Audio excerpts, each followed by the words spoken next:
Attends, quand je fais l'émission, vous essayerez de pas trop faire les cons derrière.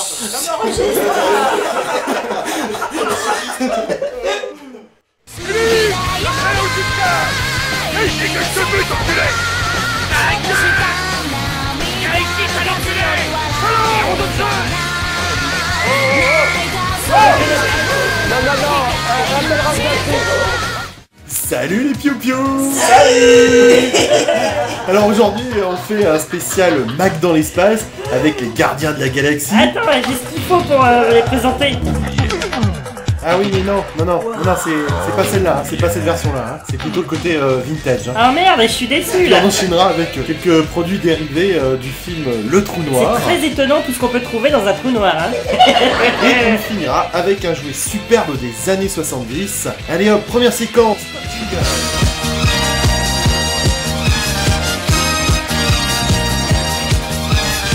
On m'a offert il y a quelques temps ce Astonishing Tales numéro 29 de 1975. Et ouais, avec les gardiens de la galaxie.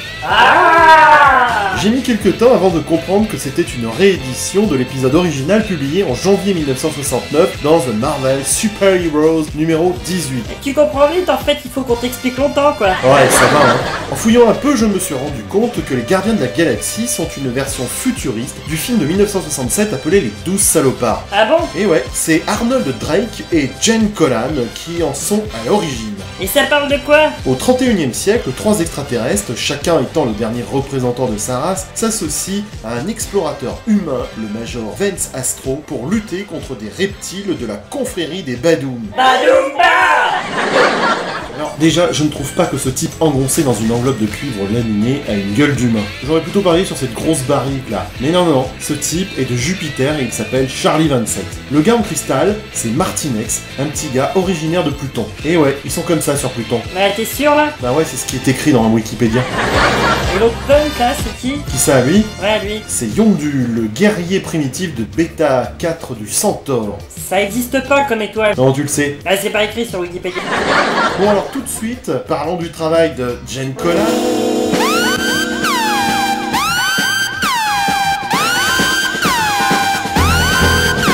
Les dessins sont atroces. Quelle surprise! Excusez-moi, mais ça dérange personne que l'humain Vance Astro il ait la peau violette? Vous trouvez ça normal? Le pauvre il devrait avoir un sérieux problème de pigmentation de la peau quand même, hein? Oh, tu sais... Personne dans la vie ne choisit sa couleur. L'important c'est d'écouter son cœur. C'est comme Yondu. Bah quoi, Yondu? C'est normal qu'en 1969 il ait la peau rouge et qu'elle va passer au bleu turquoise en 1975. Ah ouais, c'est clair qu'avec la peau rouge, l'arc, les flèches et la coupe à l'iroquoise, il y en a peut-être qu'on dû pas apprécier, hein. Enfin, je dis ça, moi, je m'en tape. Les apparences et les préférences ont trop d'importance. Acceptons les différences. Alors la question que se posent des gens qui regardent encore cette vidéo, et ils sont peu nombreux, on les embrasse, c'est est-ce que cet épisode a été publié en France? Oui, cette première histoire a été publiée dans Titan numéro 5 en novembre 1976, exemplaire que vous présente actuellement notre charmante hôtesse avec ses gros doigts boudineux. J'ai bien dit première histoire car les gardiens de la guerre avec... Attention là, j'y arrive pas là. Les gardiens de la galaxie ne réapparaîtront pas avant une série de 10 épisodes écrite par Steve Gerber et dessinée par Al Milgrom pour The Marvel Presents numéro 3 en février 1976. Ah oui, bah les personnages sont légèrement relookés et colorés, hein. Les gardiens de la galaxie se battent encore contre les Badoon en compagnie d'Icarus, un mec qui vole et qui lance de l'énergie. Cet épisode a été publié dans le Titan numéro 6 en janvier 1977. Et c'est ainsi que nous autres Français, nous avons pu suivre leurs aventures jusqu'au Titan numéro 15. Est-ce que tu pourrais nous parler des autres membres du groupe? Non. Ah bah là, au moins, c'est clair, hein. Ces gardiens de la galaxie ont même fait plusieurs voyages temporels vers le passé, et en particulier, à l'occasion de l'un de ces voyages, ils ont rencontré Captain America et la Chose. C'était dans le Marvel 2-in-1 numéro 5 de septembre 1974. Un épisode qui a été publié dans le Special Strange numéro 3. Et que nous montre ici, d'une main fébrile et déterminée, notre charmante hôtesse. Ils réussiront par vaincre les Badoon, et ils deviendront des aventuriers protégeant la galaxie. Et ne me demandez pas de parler des autres versions des Gardiens de la Galaxie, je refuse de me faire un furoncle au cul. Eh bien, restons dans l'espace pour parler du trou noir. Non, j'ai déjà fait dans une vidéo ça. Mais non, je te parle des produits dérivés du film de 1979 que tu as ramené aujourd'hui pour l'émission. Ah oui, c'est vrai. Il est con lui, hein, il avait déjà oublié.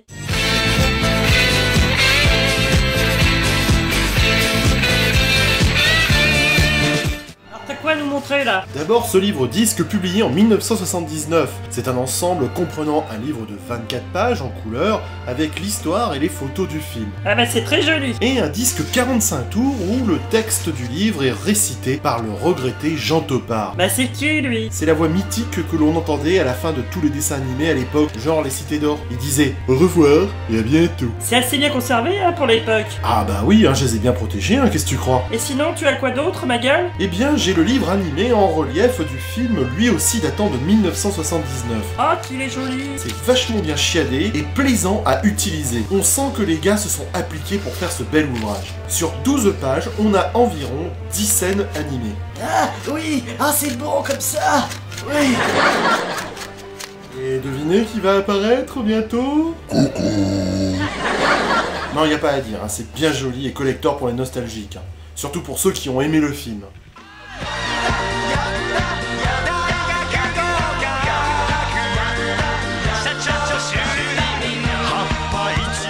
Et cette émission, je voudrais vous présenter un bel oiseau de l'espace apparu en 1978 chez MB Electronic, le beau Starbird. Ce magnifique jouet apparaissait dans les pubs pour Milky Way et il donnait vraiment envie de le posséder. C'était une pure merveille d'électronique qui permettait au vaisseau de faire du son et de la lumière. Oui, avec une très belle ligne, le Starbird déploie ses ailes tel un bel oiseau gracieux. La taille est aussi remarquable avec ses 39 cm de long. Comme ma bite. Alors j'ai réussi à mettre la main sur l'un de ces jouets qui avait été jeté à la poubelle. C'est absolument criminel. Du coup, j'en ai deux. Ouais, comme papa. Hein.